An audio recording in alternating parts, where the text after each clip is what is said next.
Alright traders, I just barely managed to record the trade and the scalp was so quick that I didn't even manage to record me getting in. So what was this trade? This trade was a failed second entry short. It was a failed second entry short. And why am I thinking about buying? Because if I'm going to zoom back, this is today's structure of the S&P 500. So we have a spike up, bullish channel pattern working higher. You can see how the EMA keeps holding every single time. I decided to draw a bigger, wider spike in a channel pattern because market just keeps pushing higher even after I have new highs for all of these mini channels. I have first entry long, pullback. There was a second entry long here, but I cannot go long above bearish bar. I was waiting to go long above this bullish bar as a double bar entry, which never triggered, so there was no entry, but market fortunately created another pullback, triple test, multiple test, lowest low of the pullback. You can see lowest low. First entry short pullback, second entry short failure combined with the multiple test. So I dropped the limit order instantly, managed to get filled. We are out for 14 ticks and now we're holding a runner in this bullish trend. So great textbook hypnotic setup to start the day with and beautiful start for the Monday as a price action trader here. So the correction phase ended at the 21 bar exponential moving average. It's just a support indicator that we use, but it can be very helpful for us to identify locations on a chart where a correction phase will end and a brand new push phase is about to start. Now, one trader asked me if is a problem if there is overshoot for the downtrend. In this case, I don't really see decisive overshoot, but let's say hypothetically there will be overshoot of this downtrend. Are you worried about this? Not really, because overshoot alone will generate stronger pullback in the opposite direction. More buyers will step in, combined with the main trend, which is bullish, which means more buyers will step in as well. So overshoot is actually something we would appreciate. So we had a failed second entry short. Market is correcting to the EMA again. In fact, it's correcting in the form of a two-legged pullback. Now, technically, I can see that I have micro double top, which means it resets the count. So this is only first entry long. Visually though, it is a nice two-legged pullback, visual second entry long. This is the lowest level of the pullback because we have a market correcting to the EMA, first entry short. Even though there is an inside bar here, you still basically have to treat it as a first entry short, first attempt to sell, pullback, second entry short failure. So this right here is technically failed second entry short. I don't really like this trade as much. I was holding my runner, managing it, but I was watching this and I saw count reset. So without runner, I would view it mainly as a first entry long, but technically it is a failed second entry short with a visual two leg a pullback.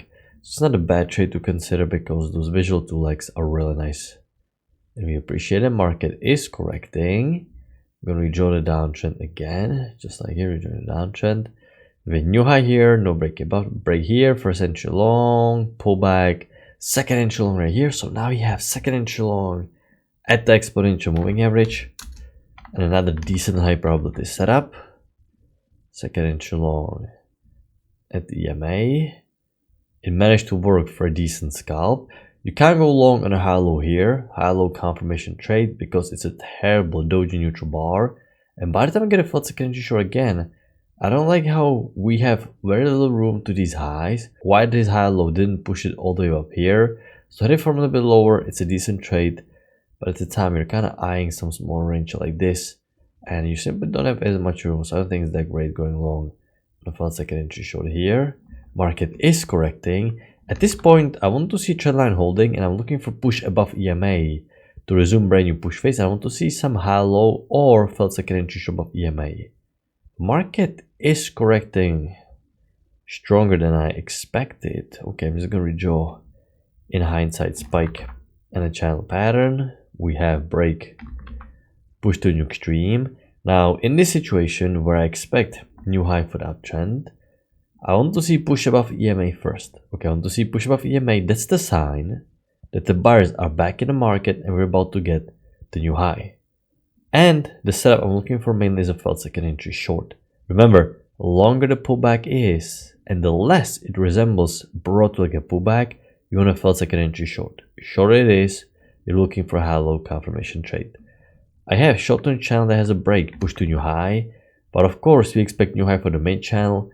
And the break is so tiny so far from the EMA, it visually looks like a one clean push up. We can definitely draw a channel a little bit wider like this. It still looks like a one leg working higher. So I'm going to redraw the downtrend, new high first entry long, pullback second entry long. It's below EMA, I cannot really take second entry long below exponential moving average, unfortunately. We're pushing above EMA, and this is interesting. We have a new low, once again, lowest of the pullback, so I can count for second entry long of the highs, but of the lows of the pullback, I can count for second entry short to fail to take the other side of the seller's orders because they're trading against the trend, so you want to take the other side. Trading is a zero-sum game. New low, first entry short, pullback, second entry short failure again. Now this trade, unfortunately, is hard to enter. Context-wise, it's a great trade, but you cannot go long above bearish bar here. Then you have this bar, double bar entry, but it's way too big. You look at this, 775, and the stop loss has to go all the way here. Maybe if the bar is small, I'm gonna mark it educational-wise because this is a great trade context-wise. First second entry short, two options in new high, you're back above EMA, but it's simply way too big to enter, and it's a double bar entry. So, and you can also see the limit order didn't even come back somewhere here. So mainly educational-wise. Break push to new high for the small channel. Okay. First entry long, and market is reversing to the downside now. So I'm not gonna argue with the market. Sometimes it may take a little bit longer. I'm gonna redraw a new downtrend, working lower, something like this. And also I like drawing trading range now because you can see we've been working sideways for quite a while. Push up, push down, push up, push down. Now even though the uptrend is new high, because the correction was quite broad, looking for decent short is a decent play. You have a new low, first entry short, pullback. You cannot take second entry short right here. Signal bar is bad, then you have inside bar. But nice lower high, so I could break out, pullback out of this consolidation would be great. Because you can see how many times EMA keeps holding. Downtrend is new low, following the trend line rule. There was no lower high. Okay, break, push to new extreme. You can't really go long just yet. It's way too early in a situation like this. Remember, this was just trend range that set up, okay? And you also didn't reach the measured move just yet. So you can see you have a long ways to go. So I'm definitely looking for push above EMA first to resume buying. Okay, we have some bottoming pattern. You can see counter trend triple test. So I'm really looking for failed second entry short above EMA because if you're gonna go on a higher time frame, you have a one uptrend, broad two leg a pullback. Notice how broad these two legs down are. You can't really draw a wider downtrend like this because this is the second leg and we don't want to draw a wider channel for the second leg because this is the first leg, break, second leg, which means we expect market to pivot. So you have the range rules, uptrend is new high, two legs down, everything makes sense in price action. So now I just want to confirm my analysis that I'm reading this correctly, and I want to see push above exponential moving average, bullish momentum as a resumption sign that the buyers are back in the market. So we have a new low, first entry short. Can I get a failed second entry short above EMA? Not really, no failed second entry short. Can we get a mini second entry long? No second entry long as well. New high, first entry long. Can I get second entry long? No second entry long, breaking new high. Okay. Now, I'm deciding to draw a channel a little bit wider like this because we're still not breaking below EMA. Also, I have market geometry here, but I'm not gonna take the second entry long. Why I'm not gonna take the second entry long, even though I'm trying to right now predict wider channel, because we came out to range lows, uptrend is new high after two legs down, so leaning more bullish makes sense. But because this is a secondary channel to this first one, this channel just paid out to break new high. So in a situation like this, where structure supports wider channel, okay, we're not breaking below EMA, EMA keeps holding. You can see how nice a wider channel fits, still gets a lot of confirmations. I want to see hollow confirmation trade to confirm, okay, the wider channel is not a stretch. There's actually a reason behind it.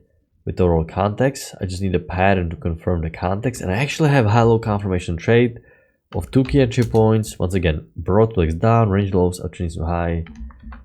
And I like this hollow confirmation trade. I actually do this trade as well. You're not fully at the EMA with the body, but because the trend line fits so many times here, bar is so bullish, context is so bullish as well, I don't think it's a bad trade to consider, especially the second entry long. Still traders are in. Decent scalp, breaking new high. Gonna mark breaking new high. Once again, if you're thinking about widening channel, observe the EMA. You can see prices broke back down like this. So I'm just gonna keep breaking new high. Gonna redraw my uptrend. Working higher. Okay, market is going very sideways, nothing much happening. enjoy the downtrend. You have a break, push to new high.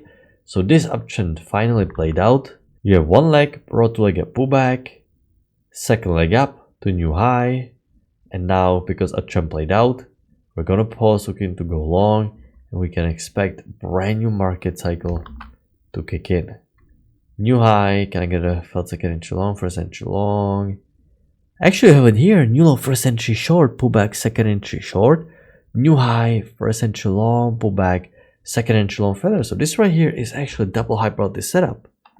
I didn't notice this at first glance, but there is actually one tick break here. So it's a new low, first entry short, second entry short. Yes, first entry long, second entry long feather. So this is actually a decent hyperbolic trade because we talked about all our trends played out, number one. And number two, notice we are going sideways. This is a trend range. So you can actually play the range rules. We are fading a breakout. We're selling high. Market broke below EMA. Reverse a pattern. Great hyperbolic trade. I wouldn't be too worried about the fact that you have some short-term trend line here. Because it's a double hyperbolic setup in one, you can trust it because it's the reversal pattern. If this was just plain second entry short, maybe you're worried about short-term trend line. But it's a decent trade. Break, push to an extreme. And now it's getting pretty much way too late. Market is about to close. This is the overall structure for today for the ES. Actually, a very decent start to the week. We had nice cleanup trend to like a pullback, new high, and the reversal. So you can see they're great hyperbolic trades. This is how hyperbolic setups form. You need a lot of rules to align. We're not looking for trades on every single candle. You can see there are a lot of moves on the chart where we don't really want to participate because when you're watching this live, you can't really predict that the move is going to happen. But hyperbolic trades, they help you predict what is the next possible direction of the market with a higher chance that you're being right. This is why hyperbolic setup trading is so powerful. You need to be a little more patient because it takes time for all the rules to align, but it's simply part of trading if you want to maximize your win rate. But I hope you had a good trading day. I'm going to wrap it up and I'm going to talk to you next time. Good luck your trading.